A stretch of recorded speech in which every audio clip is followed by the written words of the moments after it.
Halo, ketemu lagi sama Tonan. Jujur saja, sekarang ini Tonan benar-benar sedang gusar. Tonan gak habis pikir kenapa hal ini bisa terjadi di negara kita, di negara hukum seperti Indonesia.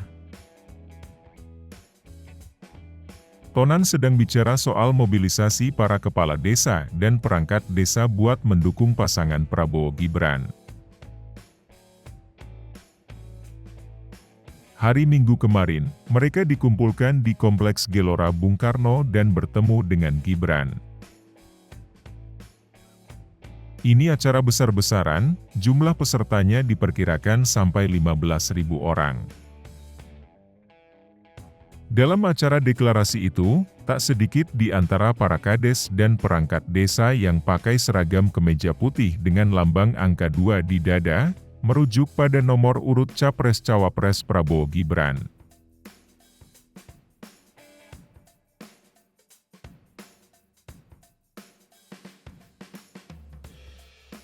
Tonan sungguh gak habis pikir kenapa kegiatan politik yang jelas-jelas dilarang oleh undang-undang ini tetap nekat dilakukan.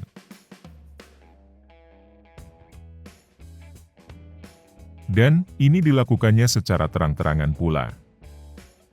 Kegiatan ini benar-benar sudah meremehkan peraturan pemilu dan juga meremehkan para penyelenggara pemilu dan pengawas pemilu. Kegiatan para kades, perangkat desa bersama Gibran itu benar-benar sudah melecehkan aturan dan etika. Ini benar-benar keterlaluan. Dalang dibalik acara deklarasi para kades, perangkat desa dan Mas Gibran ini benar-benar sudah meremehkan sikap kritis dari rakyat juga.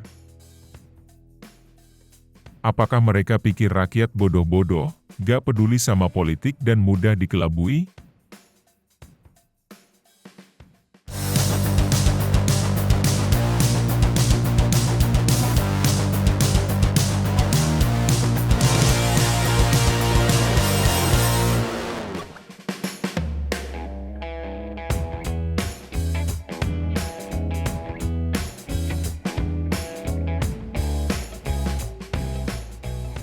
Di pasal 280 Undang-Undang Nomor 7 Tahun 2017 tentang Pemilu, disebutkan dengan sangat jelas kalau kepala desa, perangkat desa, dan anggota Badan Permusyawaratan Desa dilarang menjadi pelaksana atau tim kampanye paslon Capres dan Cawapres.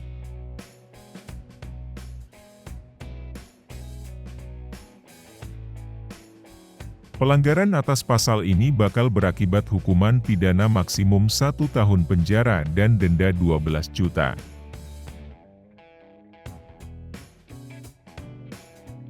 Kepala desa bisa dikenakan pidana yang sama kalau mereka ketahuan melakukan tindakan yang menguntungkan salah satu peserta pemilu. Terus, di dalam Undang-Undang Nomor 6 Tahun 2014 tentang Desa, juga disebutkan kalau kepala dan perangkat desa yang terlibat dalam kampanye dikenai sanksi administratif berupa teguran lisan atau tertulis.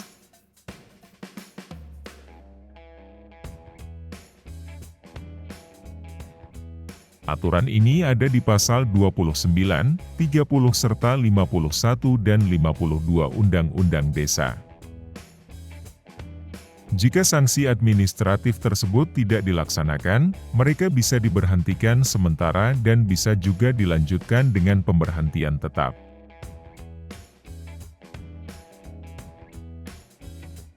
Jadi, sudah sangat jelas sekali kalau kepala desa dan perangkat desa harus bersikap netral dan tidak terlibat dalam kegiatan kampanye di Pilpres 2024 ini.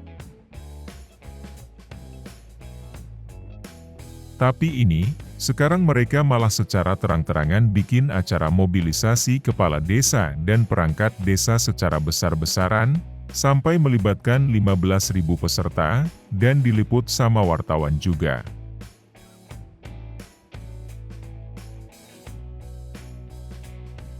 Walaupun di acara tersebut tidak ada secara eksplisit disebutkan kata dukungan terhadap Prabowo Gibran, Tapi kita yang punya akal sehat pasti paham sekali maksud dari acara yang cuma mengundang paslon nomor 2 tersebut.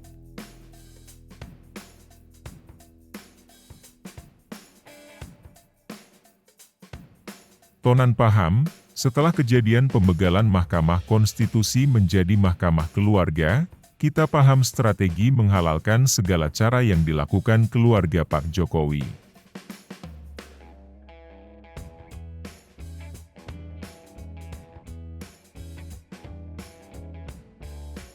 Mereka tampaknya tidak peduli lagi sama aturan dan selalu punya cara buat mengakalinya dan juga buat berdalih. Tapi, ini kan tidak benar. Ini tidak fair. Ini tidak jujur. Ini melanggar aturan. Buat apa dibikin peraturan kalau para penguasa bisa dengan seenak hati melanggarnya?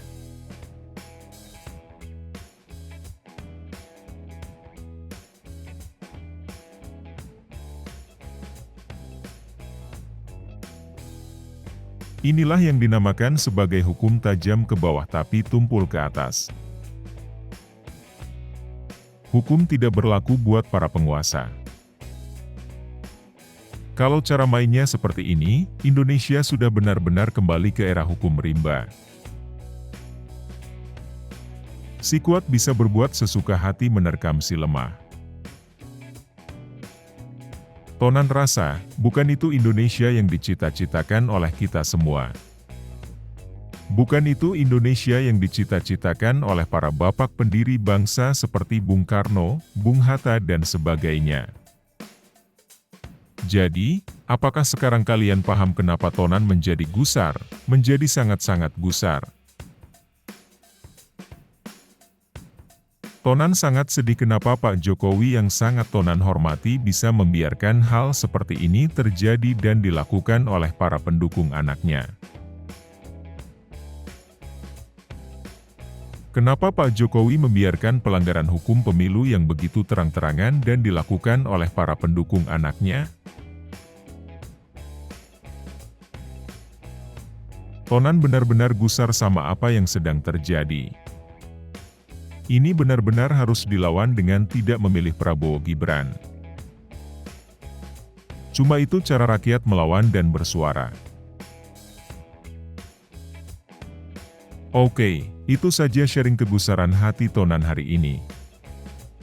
Kita mesti tetap semangat. Kita mesti tetap yakin Indonesia kuat dan sanggup menolak keangkuhan politik yang sudah dipertontonkan lewat mobilisasi para kepala desa tadi. Ayo, kita terus berjuang menyadarkan masyarakat soal pelanggaran aturan main yang begitu gamblang oleh orang-orang di sekeliling kekuasaan. Semangat terus. Bye.